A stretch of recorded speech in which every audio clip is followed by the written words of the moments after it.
با عرض سلام و ادب خدمت دوستان،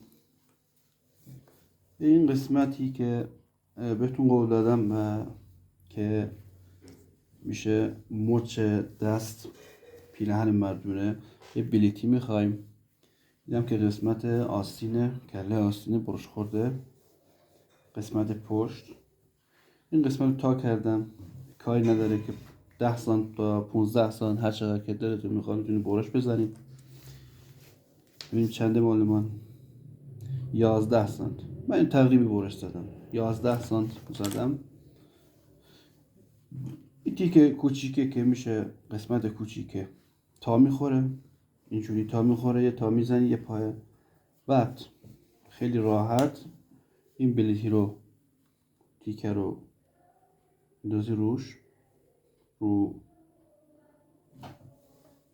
بغل تا شده یک پایه دوخت میزنیم.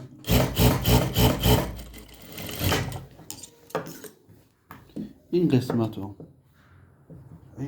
رو که میشه بلیتی یه چرت کوچیک میزنی که برای تا شدن اونور راحت باشه. خب اینو برمیگردونیم اونور.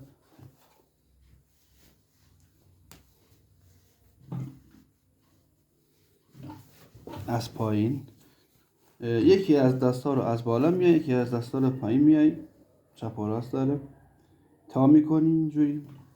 پهنای این قسمت یا بلیتی هر چقدر که دوست داری دست خودته. دوختو میای تا جایی که برش خورده، قشنگ اینم نیش میزنی. حالا دوست داشتی تزیین کنی بعدا میتونی دوتا نیش بزنی، یه پایه بزنی، یه نیم سانتی بزنی، هر چی که دوست داری. بعد این قسمت خیلی مهمه، این باید حتما بیاد این زیر. میای اینجا تا اون قسمتی که برش خورده، سوزنو میری پایین،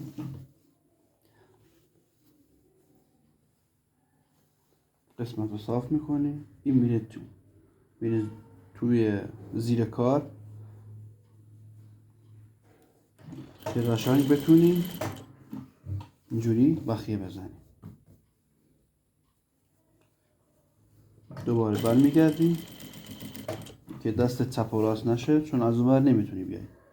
بعد الان این خیلی بلنده، من تقریبی خودم دوست دارم یکی دو سانت ازش کوتاه میکنم.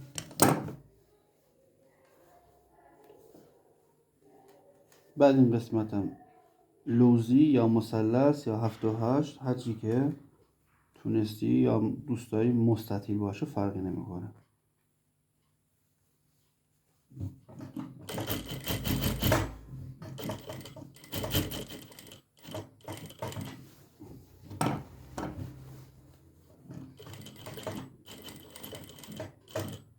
این قسمت دیگه دست خودتونه، تزییناتشون یا بخوای همونجور که گفتم مستطیل، مثلث، مربع، دست خودتونه. این قسمت هم حتما از بخیه که اول زدی یه نیم سانت پایین تر میای، به خاطر اینکه این قسمت محکم بشه. قشنگ دوباره یه میزنی، این قسمت میشه. این هم از پشتش.